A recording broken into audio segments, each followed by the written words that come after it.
오늘은 에스겔서 47장 1절에서 12절의 본문을 가지고 새 성전의 생명력이라는 제목으로 말씀을 전하도록 하겠습니다. 당시에는 이스라엘 백성들이 바벨론의 포로로 끌려간 때였습니다. 예루살렘 성은 처참하게 무너지고 성전도 완전히 파괴가 되었습니다. 이 포로인 유대인들에게 모든 소망이 끊어지고 완전히 절망 가운데 놓여진 때였습니다. 그때 이제 하나님이 에스겔 선지자를 통해서 다시 성전이 영광스럽게 세워질 것을 환상으로 보여주십니다. 그것이 이제 40장부터 48장의 내용입니다. 에스겔서 40장부터 48장에서는 새 성전이 영광스럽게 세워질 그걸 보여주십니다. 그럼 이 성전이 바로 뭐냐면은 예수님이 세우신 성전이 되겠습니다. 예수님은 이 세상에 오셔서 성전을 세우러 오셨습니다. 하나님을 예배드리고 하나님께 죄를 속함받는 그 성전을 세우기 위해서 오셔서 십자가에서 이제 자신을 속죄의 제물로 내어주신 거예요. 그리고 누구나 그 피를 가지고 누구나 자기의 죄를 속죄받을 수 있게 해주신 거예요. 이 죄를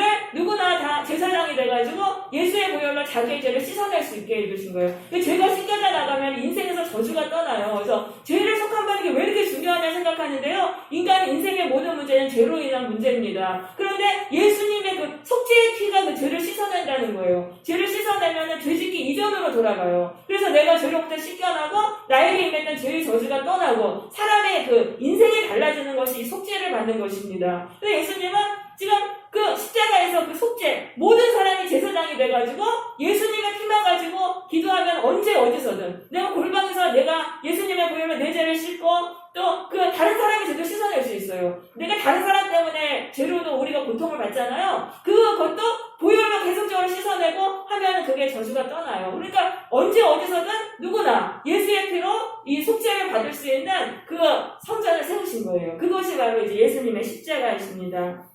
그러면 이 새 성전인 예수님을 통해서 놀라운 생명의 역사가 일어난다는 것을 말하는 것이 오늘의 본문이 되겠습니다. 47장 1절 보시면은요, 그가 나를 데리고 성전문으로 데려갔다고 되어 있습니다. 이 그라는 것은 천사입니다. 40장부터 48장까지 천사가 에스겔에게 이 성전의 그 아름다운 모습, 영광스러운 모습을, 새 성전의 모습을 보여주는데요. 그 천사가 에스겔을 데리고 성전 문으로 데려갔어요. 그 성전의 그 앞면이 동문이에요. 동문에서 그 문지방 그 밑에 쪽에서 물이 이제 흘러나오고 있었습니다. 이 물이 바로 새 성전이신 예수님이 주시는 생명이 되겠습니다. 예수님으로부터 생명이 흘러나오는 거예요. 예수님은요, 사마리아 여인에게 이렇게 말씀하셨어요. 내가 주는 물을 마시는 자마다 영원히 목마르지 아니하리니 내가 주는 물은 그 속에서 영생하도록 솟아나는 샘물이 되리라. 또 요한복음 7장 38절에서 나를 믿는 자는 성경의 이름과 같이 그 배에서 생수의 강이 흘러나오리라. 그러니까 예수님을 예배하잖아요. 예수님을 믿고 예배하면 예수님이 주시는 그 생명이 우리 안으로 들어와요. 그래서 그 생명이 우리 안에서 흘러나오는 거예요. 그래서 예수님이 주시는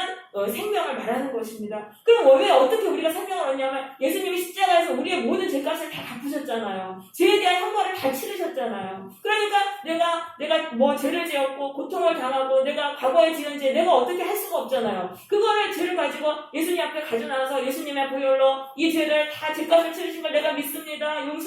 나를 용서해 주옵소서. 나 대신 형벌을 받으셨습니다. 자꾸 고백하면은 저주에서 풀려난다는 것입니다. 그 생명을 얻게 되죠. 그리고 예수님이 죄 없이 십자가에서 고통당하셨잖아요. 고난당하셨잖아요. 그래서 예수님이 이제 부활하시고 승리하셨는데 예수님이 당하신 그 억울한 고난, 그것 때문에 예수님이 만왕의 왕이 되셨고 온 세상을 지배하는 권세를 받으셨어요. 사탄 마귀를 물리치는 권세를 하나님께 받으셨어요. 그래서 우리가 예수님께 나가서 기도하면 우리가 그 권세를 받는 거예요. 여러분, 이 세상에 이 마귀 권세가 너무나 강합니다. 인간이 그거를 이길 수가 없어요. 마귀 권세는 두려움, 우울증, 내 속의 불안과 염려, 여러 가지 부정적인 생각, 이런 것들이 다 마귀 권세예요. 그런데 예수의 이름으로 기도할 때 내 안에서 그 마귀 권세가 나가는 거예요. 쫓겨나는 거예요. 그러니까 자꾸 생명을 얻는 것입니다. 그래서 예수님이 물로부터 이제 생명이 흘러나와요. 2절에 보시면은 천사가 에스겔을 데리고 이제 북문으로 데리고 나가가지고 이렇게 이제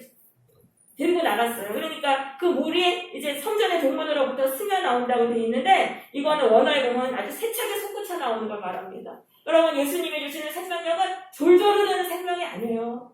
엄청난 생명력을 우리 가운데 임하는 거예요. 그게 예배 때 우리 가운데 임하는 거예요. 예수님을 예배할 때 예수님의 생명이 우리 영혼 속으로 들어오는 거예요. 칼칼을 막 흘러 들어오는 거예요. 그렇기 때문에 그 생명에 의해서 우리 안에 있는 어둠과 죽음이 이제 떠나가게 되는 것이죠. 그러면서 이제 천사가 이제 줄을 잡고 천척을 갔어요. 천척은 500m를 간 거예요. 그러면서 에스겔한테 오라 그랬더니 이제 물을 건넜더니 물이 발목까지 왔어요. 다시 천척을 갔어요. 다시 500m를 갔더니 에스겔이 이번에는 무릎까지 물이 왔어요. 그 다음에는 또 500m 갔더니 허리까지 오고, 그 다음에 또 갔더니 물이 가득해서 헤엄치지 못하게 되었습니다. 이거는 예수님이 주시는 생명력은 끊임이 없다는 거예요. 계속적으로 흘러나오는 거예요. 그게 우리 안에 쌓이는 거예요. 점점. 그래서 예배를 드릴 때마다 예수님이 주시는 생명력이 내 안에 들어오게 되는 것입니다. 그렇게 해가지고 그 나중에는 그게 내 안에 차이면은 그 생명이 우리를 지배하는 거예요. 그 다음부터 내가 내 힘으로 살아가는 게 아니라 예수님의 생명이 나를 지배해서 그 생명의 지배를 받으면서 살아가게 되는 것입니다. 그러니까 처음부터 생명의 지배를 받는 건 아니에요. 내가 예수 믿고 몇 주도 안 됐는데 내가 그 생명으로 왜 난 충만하지 않을까? 이제 그거는 그렇게 생각하시면 안 돼요. 차올라야 되는 거예요. 그래서 예수님 앞에 나와서 예배를 드릴 때 그 생명이 우리 가운데 차오르게 됩니다. 그래서 어느 정도까지 충만하게 차면 그 생명이 우리를 지배하는 인생을 살아가는 거예요. 그래서 그 생명이 충만하게 차오르기까지는 그 시간은 사람마다 다 달라요. 어떤 사람은 수년 안에 이게 차오르기도 하고, 어떤 사람은 십수년 걸리고, 어떤 사람은 수십 년 걸려요. 그거는 각 사람의 믿음에 따라 다른 거예요. 예수님이 나에게 생명을 주신다는 걸 정말 믿고 간절한 마음으로서 내가 생명을 받으리라는 마음으로 예배를 드리는 자는 그 생명이 들어와요. 왜냐하면 믿음을 통해서 그 예수의 생명이 들어오는 거예요. 근데 교회를 나와도 우리가 그 믿음이 없잖아요. 그러면 이게 생명이 들어오지를 않는 거예요. 내가 예배를 드리지만 예수님은 나에게 생명을 주실 수 없어. 내 참혹한 이 나의 상황에서 나를 변화시킬 수 없어. 이런 마음으로 교회를 다니면은 그게 늦어지는 거예요. 그래서 우리는 믿음으로 나와야 돼요. 믿음으로 예수님 앞에 나와서 이렇게 성령의 지배를 받아요. 그 다음부터는 내 힘으로, 그 전까지는 이제 내가 나를 컨트롤하며 살 수 있는데 그 다음부터는 예수님의 생명이 나를 지배하면서 그 생명에 의해서 이끌려서 우리는 살아가는 것입니다. 자, 6절에 보니까 그 천사가 그 에스겔을 데리고 이제 강가로 데려갔어요. 강가에는 강 좌우편에 나무가 심이 많더라라고 되어 있어요. 7절에.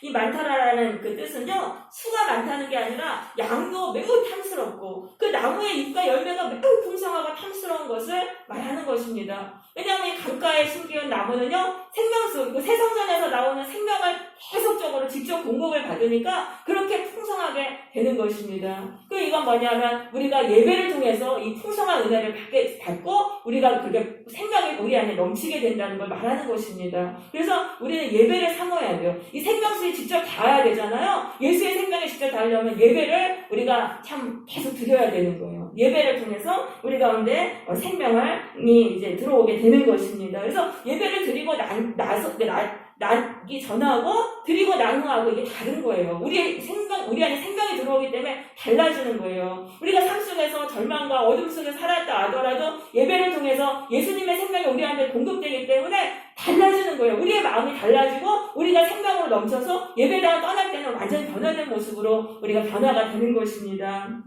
그래서 예배를 되도록이면 자주 드려야 됩니다. 우리가 어디 딴 데 간다고 해서 생명 얻는 데 없어요. 예수님한테 생명 받아야 돼요. 그 예배를 귀하게 여겨야 돼요. 이 예배가 여기 와서 사람들도 다 재미도 없고 보잘것 없고 별거 아니다 그렇게 생각할 수 있어요. 세상적인 눈으로 보면은 교회는 별게 아니죠. 그렇지만 여기 왔을 때 예수의 생명으로 우리가 살아나는 것입니다. 그래서 딴 데 가지 말고 되도록이면 우리가 예배를 드리고 예배를 사모해야 돼요. 그리고 설교를 자주 들어야 돼요. 설교를 들어서도 그 예수의 생명이 우리 가운데 흘러 들어옵니다. 그래서 우리가 정말 설교를 가까이 듣고 다른 거 TV에서 나오니까 다 쓰레기예요. 그거 우리에게 생명 못 줘요. 근데 예수님이 하신 일, 예수님의 인간에게 이 생명을 주신다는 거, 그 설교 내용이 다 그거잖아요. 그래서 설교를 되도록이면 많이 듣고 우리는 그렇게 해야 되는 것입니다. 그러면 그 생명이 우리 가운데 들어오면 어떤 결과가 나오냐면 12절에 보시겠습니다. 각 좌우 가까이 있는 각종 먹을 가실나무가 자라서 그 잎이 시들지 아니하며 열매가 끊이지 아니하고 달마다 새 열매를 맺으리라. 점점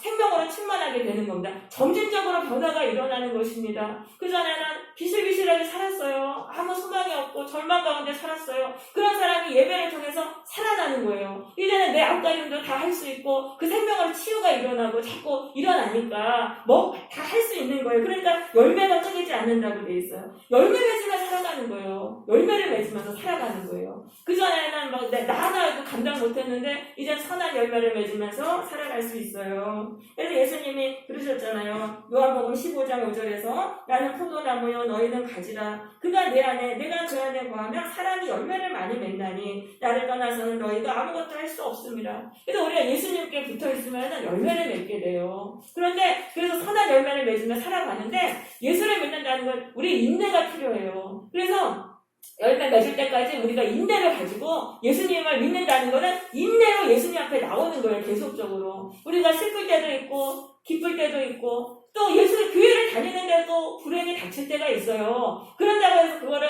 떠나면 안 돼요. 그거는 예수를 믿는 게 아니죠. 내가 어두운 것 속에서도 내가 절망 속에서도 예수에 대한 믿음을 지키고 교회를 꾸준히 나오는 게 바로 예수님을 믿는 것입니다. 그럴 때 우리 안에 열매가 이제 맺게 되는데요. 달마다 새 열매를 맺는데요. 이거는 기적적인 일이죠. 보통 나무는 1년에 2-3번밖에 열매를 못 맺잖아요. 근데 달마다 새 열매를 맺는다. 이거는 예수님의 기적의 역사죠. 그러니까 예수의 생명이 내 안에 충만하게 들어오면은요, 우리는 기적적인 일을 할 수 있는 거예요. 남들이 어떤 이제 간증하는 분 보면은 진짜 엄청난 일을 하시는 분들이 있잖아요. 그 사람이 하는 게 아니에요. 예수의 생명이 들어온 거예요. 예수의 생명을 충만하게 되면은 못하는 일이 없게 이게 막 예수의 생명이 하는 거니까 인간은 못하지만 예수님의 생명이 하는 거기 때문에 달마다 새로운 그런 열매를 맺는 그런 일들을 하게 되는 것입니다. 그래서 우리는 예수님께 빨리 이 생명을 계속 공급받아야 돼요. 그래서 어떻게든 열매를 맺고 우리가 정말 이러한 가치 있는 삶을 우리가 살아야 됩니다. 그러면서 이제 그 열매는 먹을만하고 그 잎사들이 약재료가 되리라. 자, 이거는 먹을만하다는 거는 사람들이 그 열매를 먹는다는 거예요. 그 나무를 이제 열매를 맺는데 이 선한 열매를 맺는데 그 열매를 다른 사람들을 살리며 살아간다는 거예요. 다른 사람에게 유익을 끼치면서 살아가게 된다는 것입니다. 그러니까 나만 사는 게 아니에요. 예수의 생명이 들어올 때 나만 사는 게 아니고 내 안에서 내가 살고 그 생명은 계속 공급이 되니까 나로부터 흘러 넘치는 거예요. 흘러 넘쳐서 내 주변 사람들을 다 살리면서 살아간다는 말씀이죠. 그래서 예수님께 생명을 받으면요, 나 때문에 가정이 살아나요. 죽었던 가정이 살아나요. 왜냐하면 내 안에서 생명이 넘치니까. 그래서 사람들을 유익을 끼치면서 살아가게 됩니다. 그러면서 그 잎사귀는 약재료가 되리라. 이거는 치료하는 약입니다. 사람을 치유하며 살아간다는 거예요. 사람을 치유하며 살아간다. 왜냐면 내 안에 생명이 충만하니까 여유가 있잖아요. 그러니까 사람들 만나는 사람을 그때부터 치유하면서 살아가는 거예요. 예수의 생명으로 내가 치유받은 사람은 가는 곳마다 사람을 치유하며 살아가게 돼요. 여러분, 어떤 사람은 참 옆에만 있어도 불안하고 좀 평안이 없는 사람이 있어요. 그 사람은요, 생명이 없는 거예요. 생명이 없어서 그러는 거예요. 그런데 내 안에 생명이 들어온 사람은요, 여유가 있고 다른 사람을 치유하면서 살아가요. 그래서 우리가 예수님을 통해서 이렇게 참 우리가 생명을 계속 공부하면 다른 사람 살리며 살아가니까 내 주변에 사람들이 모여요. 왜냐하면 사람들은 평안을 끼치는 곳에 가고 싶잖아요. 그러니까 내가 사람들 치유해주니까 나에게로 사람이 몰리는 거예요. 그래서 외롭지 않아요. 외롭지 않고 예수님 때문에 이렇게 화목을 누리면서 살아가게 되는 것이죠. 자, 그래서 이제 8절로 가보겠습니다. 이 천사가 이제 에스겔을 데리고, 에스겔에게 말했어요. 이 물이, 이제 성전에서 흘러나오는 물이 동쪽으로 향해서 흘러서 아라바로 내려가서 바다에 이르리라. 이 아라바라는 거는 사해 그 옆에 그 저지대를 말합니다. 그 아라바 거기를 지나가서 이제 그 바다 사해에 이른다는 거예요. 이 흘러내리는 물로 그 바다의 물이 되살아나리라. 자, 이 사해는요, 지구상에서 제일 낮은 지역에 있어요. 낮은 곳에 위치한 곳이에요. 그렇기 때문에 물이 계속 흘러만 들어가지 빠져나올 수가 없어요. 물은 낮은 곳으로 흐르잖아요. 그러니까 이 사해에는 이제 물이 고이는데 물이 이제 흘러 들어가면 못 빠져나와요. 그러면 이제 더운 열기로 물이 증발이 되잖아요. 그러면 거기에 이제 소금만, 염분기만 이제 많아지는 거예요. 그 사해는요, 소금 염분이 25%나 됩니다. 일반 그 바다의 7배나 더 높아요. 그래서 생물이 하나도 못 살아요. 물고기가 못 살아요. 그런데 그 사회가 살아나리라라고 말씀하세요. 그러면서 이 모든 생물이 살고 물고기가 힘이 많으리라. 그래서 너무 고기가 많이 잡혀가지고 어부가 막 살리라. 이거 완전한 반전이죠. 여러분, 예수의 생명에 이렇게 한다는 것입니다. 죽어버린 영혼, 아무리 절망 속에서, 아무리 어둠 속에서 죽어버린 영혼도 예수의 생명을 살린다는 거예요. 살리는데 보통 살리는 게 아니라 완전한 반전을 준다는 거예요. 극과 극으로 이렇게 달라지게 된다는 것입니다. 그래서 예수님이 그걸 보여주신 사건이 바로 죽은 나사로가 살아난 사건이 되겠습니다. 예수님이 마르다에게 말씀하셨어요. 요한복음 11장 25절, 나는 부활이요 생명이니 나를 믿는 자는 죽어도 살겠고 무릇 살아서 나를 믿는 자는 영원히 죽지 아니하리니 이것을 내가 믿느냐. 그러니까 예수님은 죽은 사람을 살리는 거예요. 죽은 영혼을 살리는 거예요. 우리가 인생 살다 보면 실패하고 깨지고 어둠의 권세 너무 강하니까 우리의 영혼이 죽어버려요. 절망과 좌절 속에서 죽어버려요. 근데 예수님은 우리를 살리시는 거예요. 죽은 사람도 살렸기 때문에 예수님은 이 절망 가운데서 우리를 꺼내주실 수 있는 거예요. 그렇게 해서 우리를 살리시고 완전히 우리를 새롭게 하시고 우리의 인생을 완전히 새롭게 하시는 것입니다. 그런데 그거를요, 믿어야 그 일이 일어나는 거예요. 이거를 예수님이 나에게 생명 주신다는 걸 믿어야지 그 생명의 역사가 일어나요. 그래서 예수님이 마르다에게 말씀하셨잖아요. 이것을 네가 믿느냐? 내가 생명을 준다는 걸 내가 믿느냐? 그러니까 마르다가 대답했어요. 이르되 주여 그러하이다. 주는 그리스도시요 세상에 오시는 하나님의 아들이신 줄 내가 믿었나이다. 마르다가 믿었기 때문에 예수님이 죽은 나사로를 살리신 것입니다.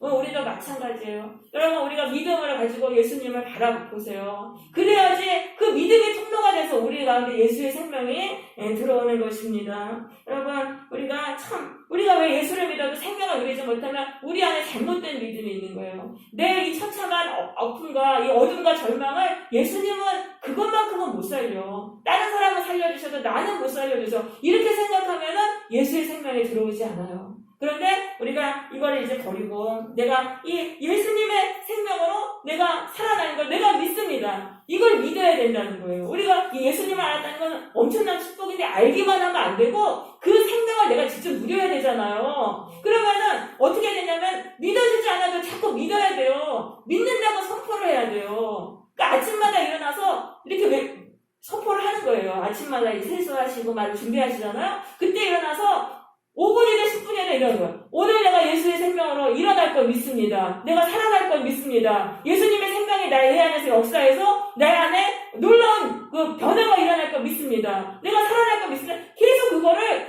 안 믿어져도 소리내서 자꾸 선포하세요. 그럼 선포하면 그게 믿어지는 거예요. 그게 내 귀로 들어가면 믿어지는 거예요. 그렇게 하고 시작하시면 틈만 할 때마다 예수님의 생명이 내 안에 들어온 걸 내가 믿습니다. 그 생명으로 내가 완전히 내 인생이 변화될 걸 믿습니다. 자꾸 그걸 믿으세요. 그러니까 여러분, 어둠과 절망을 보지 마시고요. 나를 보지 마시고 연약한 나를 보지 마시고 예수님을 바라보세요. 믿음은 무엇을 보느냐의 문제인 것입니다. 그리고 무엇을 믿느냐의 문제인 거예요. 그러면 날마다 달라져요. 예수님의 생명이 우리 안에 들어가서 날마다 달라지는 것이죠. 그래서 황무지 같은 인생도요, 예수님께 예배드리고 예수님에 대한 믿음을 고백하는 자는 예수님이 주시는 생명으로 인해서 이 인생이 풍성한 옥토로 변하게 되는 것입니다. 역사상 수많은 사람들이 예수님을 통해서 인생이 변화됐어요. 저주에서 풀려나서 축복으로 변화되었고 극과 극으로 이게 변화가 되었던 것입니다. 그것은 예수님에 대한 믿음으로 인한 거예요. 그래서 믿음이란 건 뭐냐면은 그건 꾸준한 인내로 예수님을 붙들고 내가 좋을 때나 나쁠 때나 그 나쁜 일이 왔어도 그 사탄의 시험이잖아요. 그걸 이기고 예수님을 붙드는 것을 말하는 것입니다. 그럴 때 내 인생에 놀라운 축복으로 반전되는 역사가 일어나는 것이죠. 그렇지만 이 예수님이 주시는 이제 생명이 우리를 변화시키지만 안타깝게도 그 생명을 누리지 못하는 그런 자들도 있어요. 11절에 보세요. 그 진펄과 갯벌은 살아나지 못하고 소금 땅이 될 것이다라고 말하고 있습니다. 자, 진펄과 갯벌은 뭐냐면 사해 주변에 그 언덕에 있는 구덩이에요. 그럼 이제 이 언덕의 구덩이는 비가 많이 오면 사해에서 물이 넘쳐서 그 구덩이로 물이 들어가요. 그리고 그 물이 이제 그 안에서 이제 진흙 웅덩이처럼 되는 거예요. 늪과 같이 이렇게 되는 그 구덩이가 바로 진펄과 갯벌입니다. 자, 이 교회 안에서도요, 진펄과 갯벌 같은 사람들은 예수님의 예수님의 생명으로 살아날 수가 없어요. 이 진펄과 개펄 같으면은 예수님의 생명으로 살아날 수 없어요. 그러면은 이런 사람은 어떤 사람입니까? 첫 번째로 교만한 사람들입니다. 교만한 사람. 사회마다는요 낮은 곳에 있어요. 그러니까 예수님의 생명이 흘러 들어가는 거예요.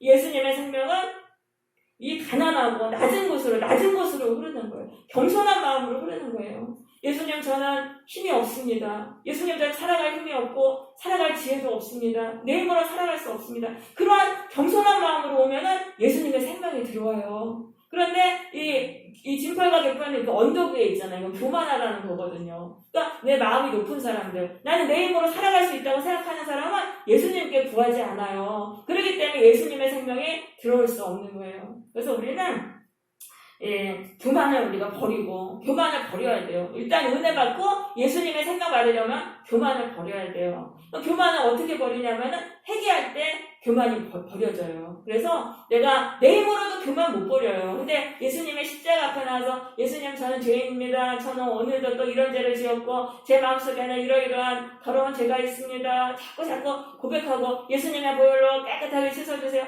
자꾸 이렇게 회개 기도하잖아요. 그때 성령이 임해요. 성령이 임해가지고 그때 교만한 사람도 겸손하게 되는 것입니다. 그래서 날마다 우리 회개해야 돼요. 회개하지 않으면 다 하나님 원망하고 사람 탓하고 사람하고 싸우고 그래요. 근데 회개하는 사람은요 사람하고 싸우지 않아요. 회개하는 사람은 내 죄를 자꾸 씻어내요. 그러면서 자꾸 겸손하게 돼요. 그럼 예수님의 생명이 자꾸 우리 안에 들어오잖아요. 그렇게 해서 우리가 살아나는 것입니다. 또 한 가지, 이 진펄과 개펄의 특징은요, 물의 이동이 없다는 거예요. 처음 이제 사회에서 들어온 그 썩은 물, 그거 가지고 계속 살고 새로운 물을 받아들이지 않으니까 죽어가는 것이죠. 그래서 우리도 뭐냐면 예수님의 말씀 받아들여야 돼요. 예수님의 말씀이 여기서 선포되는데 그거를 내 안에 받아들여야지 우리가 살아나는 거예요. 새로운 물이 들어오면 기존의 물은 나가면서 살아나는 역사가 일어나잖아요. 그러니까 예수님의 말씀을 내 안에 받아들여야 돼요. 우리 안에 수많은 고정관념과 편견이 있는데 이것들이 우리를 자꾸 힘들게 하는 거예요. 이거에 우리를 멸망의 길로 인도하는 거예요. 근데 예수님의 말씀 내가 믿고 받아들이잖아요. 말씀이 내 안에 들어오면 내 안에 고정관념과 편견이 무너져요. 고정관념과 편견이 무너지고 예수의 생명으로 내가 살아나는 역사가 일어나는 거예요. 그러니까 구원은 생각의 변화를 통해서 오는 거예요. 구원은 생각의 변화를 통해 오는 거죠. 그래서 예수님의 말씀을 내가 받아들이려고 해야 돼요. 믿어지지 않아도 그걸 내가 받아들이고 내 생각하고 달라도 그거를 우리는 자꾸 받아들이고 그 말씀을 붙들고 이 말씀이 내 진리임을 믿습니다. 이 말씀대로 될 거 믿습니다. 그래서 말씀 붙들고 기도하라는 게 그런 거예요. 그래서 생각을 빨리빨리 개조해야 돼요. 그래서 와서 이게 하나님의 말씀이라면은 이걸 내가 따르려고 하면서 내 생각을 자꾸 기존의 생각 빼내고 예수의 생각을 집어넣고 이런 생각 개조를 할 때 우리 안에 생명이 들어오는 것입니다. 그래서 우리가 빨리 진펄에서 탈출을 하고 진펄에서 탈출하면 그때부터 예수의 생명이 우리 가운데 들어오게 되는 것입니다.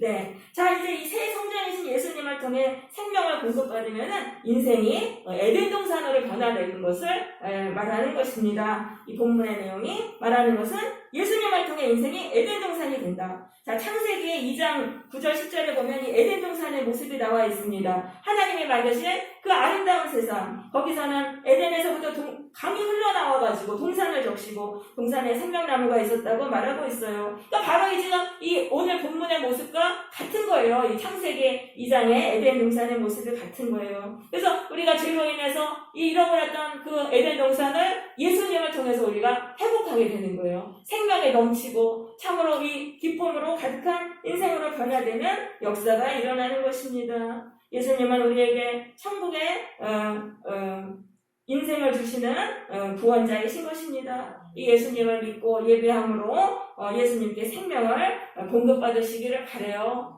기쁠 때나 슬플 때나 예수님에 대한 믿음을 붙들고 예배하시기를 바랍니다. 그래서 예수님이 주시는 생명으로 점점 살아나고 또 인생이 사망에서 생명으로 변화되고 또 나를 통하여 사람들을 살리는 복된 인생이 되시기를 바랍니다. 아멘.